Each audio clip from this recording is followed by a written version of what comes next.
লেখাপড়া শেষ করে শহরের পশ্চিম প্রান্তের এক মেসে উঠেছি। বেশ বড় পরিপাটি একটা ঘর অনেক সস্তাতেই পেয়ে গেলাম। কিছুদিন গত হওয়ার পরে জানতে পারলাম এলাকাটা অপরাধপ্রবণ। মাসে দু একবার খুনের খবর পাওয়া যেত। মেসটা ছাড়বো করেও ছাড়া হয়নি। এত সস্তায় এই শহরে আরেকটি মেস পাওয়া দুঃসাধ্য ব্যাপার।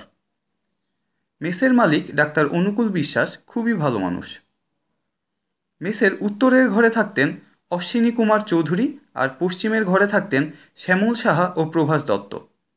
ডাক্তার সাহেবের দুঃসম্পর্কের এক আত্মীয় অনামিকা প্রায়ই আমাদের মেসে আসত।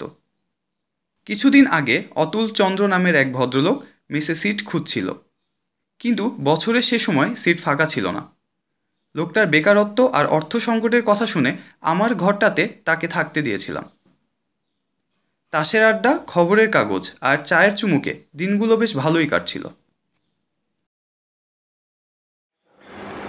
তো আপনার ব্যথা কি কমেছে একটু? না, এখনো আছে। হ্যাঁ, করেন তো। অজিত বাবু, কি তো করছেন? কিছুদিন আগে আমাদের মেসের রাস্তায় একটা লাশ পাওয়া গেল না, ওটা নিয়ে খবর বেরিয়েছে। তা কি লিখেছে?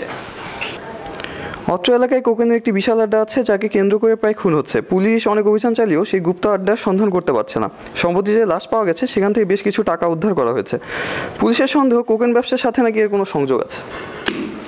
আমার তো শুনেই ভয় করছে। আপনি এখানে থাকেন কি করে? আগে পিছে কোথাও যে কোকেনের একটা আড্ডা আছে তা অদ্ভুত সব লোকের আনাগোনা থেকে বোঝা যায়, কিন্তু সঠিক জায়গাটা বের করা যায় না। অশ্বিনী বাবু, আরে ভিতরে আসুন। কিছু বলবেন? না, ভেবেছিলাম রুমের চাবিটা হারিয়ে ফেলেছি, পকেটে আছে। আপনি সকালে বলছিলেন আমার সাথে কি একটা জরুরি কথা আছে, বলবেন এখন? না না, আমি কিছু না। আপনার মাথা ঠিক আছে? কি সব বলছেন? এসব বিষয়ে আমাকে জড়াবেন না। যতক্ষণ পর্যন্ত না সত্যটা জানছি ততক্ষণ পর্যন্ত সবাইকে জড়াবো। কিরে বুড়ি, কেমন আছিস? এই তো দাদা, ভালো। দাদা, আপনারা সবাই আছেন, আমি একটু চা করে নিয়ে আসি। কি প্রভাস, চা হবে নাকি?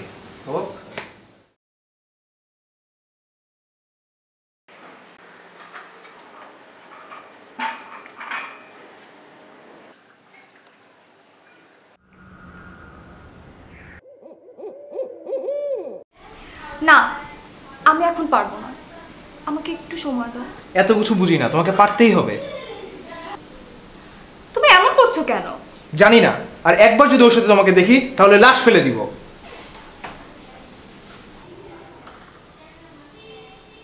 কয়েকটা ঘটনাকে কেন্দ্র করে অশ্বিনী বাবুকে নিয়ে উদ্বেগটা বেড়ে গেল।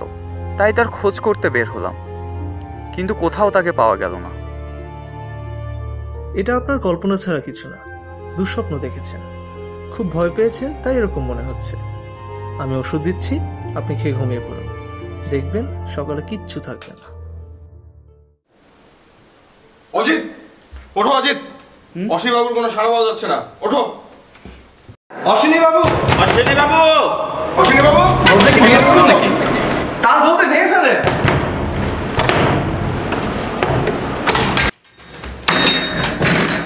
অশ্বিনী বাবু, এই কি হলো?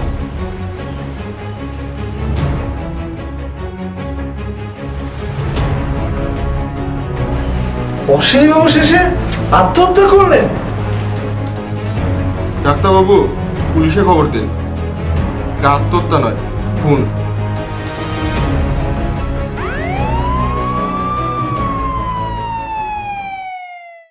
শুনলাম কয়েকদিন আগে ভিকটিমের সাথে আপনার ঝগড়া হয়েছিল। কই না তো, তিনি আমার বন্ধু মানুষ ছিলেন। এমনিতে প্রায় বিভিন্ন বিষয়ে দু এক কথা হতো তার সাথে, কিন্তু সেটা তো আলোচনা, ঝগড়া বলা চলে না। তা গত রাতে আপনি কি করছিলেন? গত রাতে আমি আমার ঘরেই ছিলাম। তা কিছু টের পাননি? না, টের পাইনি। অ্যালিবাই? ঘরে ঢোকার সময় অজিত বাবুর সাথে দেখা হয়েছিল। ঠিক আছে, আপনি তাহলে অজিত বাবুকে পাঠিয়ে দিন। জি আচ্ছা।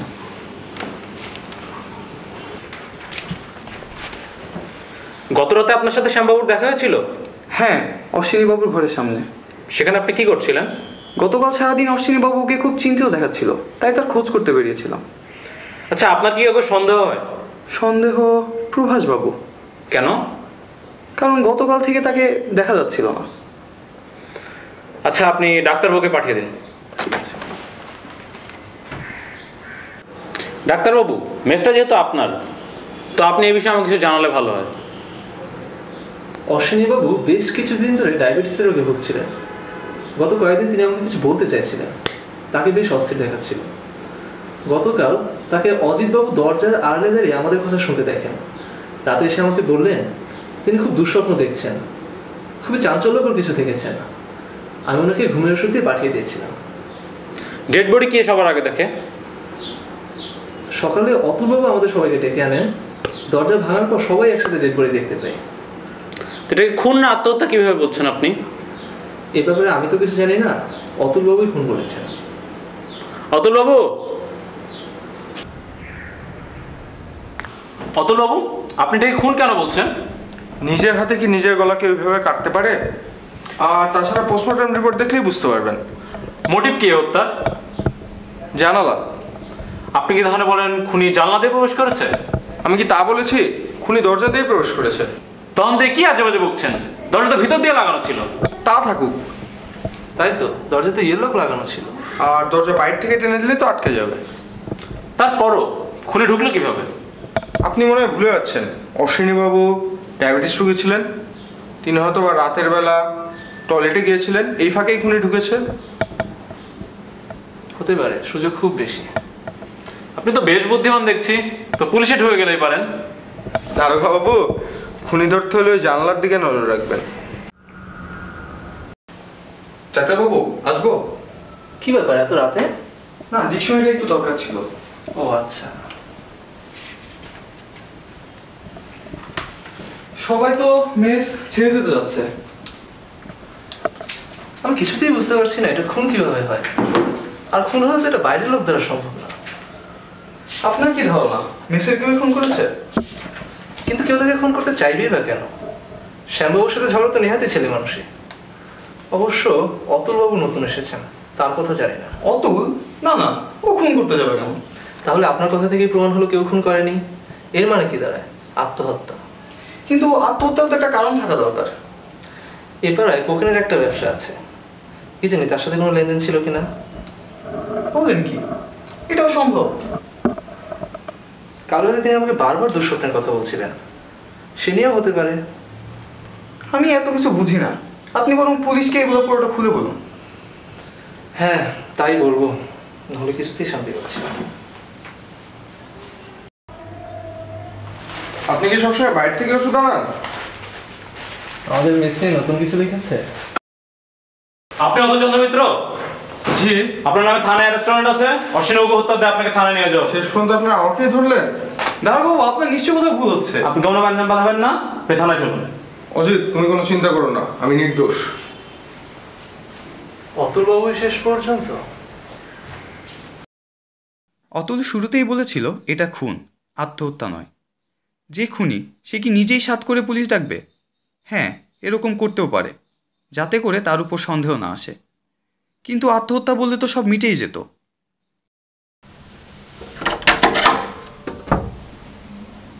অতুল, এই দুপুরবেলা কোথায় চললে? উকিল হতে? আমার জন্য?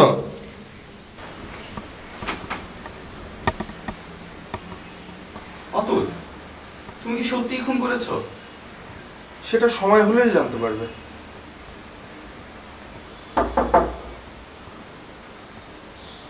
ডাক্তারবাবু, আপনি? অতুলবাবু, আপনি ফিরে এসেছেন, এটা খুবই সুখের বিষয়। নির্দোষ বলেই আপনাকে ছেড়ে দিল। কিন্তু এমনিতে যেভাবে সকলে মেস ছাড়ি ছাড়ি করছে, তার উপর আপনি যদি থাকেন তাহলে তো বুঝছি না। আমি কি আজকে মেস ছেড়ে দেব? না, আজ রাতে থাকুন, কিন্তু কাল সকালেই। আরে শ্যামবাবু যে, কেমন আছেন? অতুলবাবু, আপনি কবে ছাড়া পেলেন? কিছু পেল না তো, তাই ছেড়ে দিল। শ্যামবাবু, চাদরটা কিন্তু খুব সুন্দর, কিন্তু বাম পাশের লাল দাগটা এখনো যায়নি। ছাড়া পাওয়ার পর থেকেই অতুলকে উদাসীন দেখাচ্ছিল। তার শরীরটাও ভালো ছিল না। হোমিওপ্যাথি চিকিৎসায় অতুলের একেবারেই আস্থা নেই। তবুও তাকে ডাক্তারবাবুর কাছে নিয়ে গেলাম ওষুধ আনার জন্য। ডাক্তারবাবু আছেন? হ্যাঁ,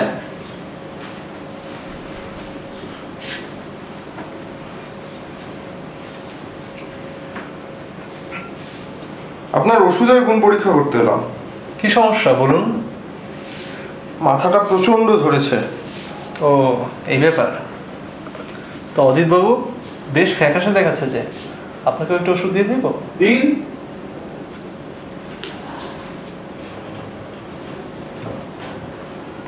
আমি আপনাদের একটা ওষুধ দিয়ে দিচ্ছি, খেয়ে ঘুমিয়ে পড়ুন, দেখবেন সকালে কিচ্ছু থাকবে না। ডাক্তারবাবু, আপনি ব্যোমকেশ বসুর নাম শুনেছেন? না। আজ থানায় শুনলাম এই খুনের তদন্তভার তিনিই পেয়েছেন। অপরাধী ধরা পড়লেই ভালো। অতুলের হাবভাবে আমি কিছুই বুঝতে পারছিলাম না। অতুল আমাকে এক এক করে সব রোমহর্ষক তথ্য দেওয়া শুরু করল। সব কিছু শেষে সে আমার কর্তব্যটুকু বুঝিয়ে দিল। আমরা দুজনেই জানতাম সে রাতে কিছু হতে চলেছে।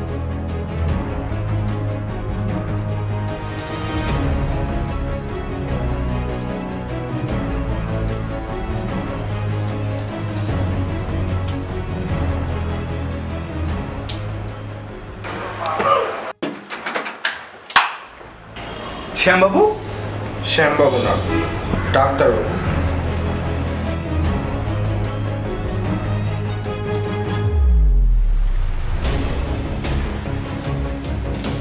আপনি জানেন না ব্যোমকেশ বক্সী নিজের কি বিপদ ডেকে আনলেন? অনেক মানুষেরই তো চিকিৎসা করেছেন ডাক্তারবাবু, এবার হাজতে যে নিজের চিকিৎসা করা।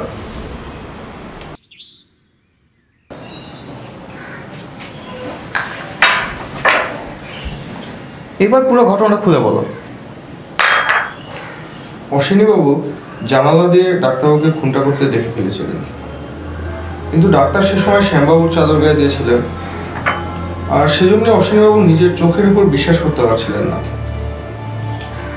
শ্যামবাবুর সাথে এ নিয়ে তার কথা কাটাকাটিও হয়, আর পরে ডাক্তারবাবুকে যখন খুলে বলেন, ডাক্তারবাবু এটাকে দুঃস্বপ্ন বলে চালিয়ে দেন। ডাক্তারবাবু খুন করার পর শ্যামবাবুর চাদরটি অশ্বিনীবাবুর ঘরে ফেলে আসেন। শ্যামবাবু সন্দেহ এড়ানোর জন্য তার চাদরটা নিয়ে চলে যান। আমি ধরা পড়েছি, ঝামেলা মুক্ত হয়েছেন ভেবে চাদরটা গায়ে দেওয়া শুরু করেন, কিন্তু আমাকে ফিরে আসতে দেখে তিনি মোটেও খুশি হননি। তারপর সে রাতে আমরা নিজেরা ডাক্তারের কাছে গিয়ে ওষুধ নিয়ে এসেছি। ওটা ঘুমের ওষুধ ছাড়া আর কিছুই ছিল না। আমাকে খুন করবে ভেবে ডাক্তার আবারও শ্যামবাবুর চাদর চুরি করে এনেছিল।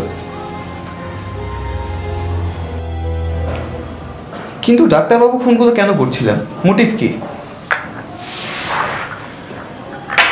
ডাক্তারবাবু বিদেশি ওষুধগুলোর কথা মনে আছে? হ্যাঁ। ডাক্তারবাবু ওষুধের সাথে কোকেনের ব্যবসা করত, আর প্রথম খুনটাও ব্যবসার স্বার্থেই করা। যে খুনটা অশ্বিনীবাবু দেখে ফেলেন? হ্যাঁ, আর এই কারণেই অশ্বিনীবাবুকে খুন করাটা জরুরি হয়ে পড়েছিল। তুমি তো ছদ্মবেশে ছিলে, তাহলে ডাক্তার তোমাকে খুন করতে চাইবে কেন? ছদ্মবেশে তো ভালোই ছিলাম, কিন্তু জানালার কথা বলেই ফেঁসে গিয়েছি, আর ডাক্তারও তখনই বুঝে ফেলেছে। বেশ ভালো ডিটেকটিভ। ডিটেকটিভ না, সত্যান্বেষী।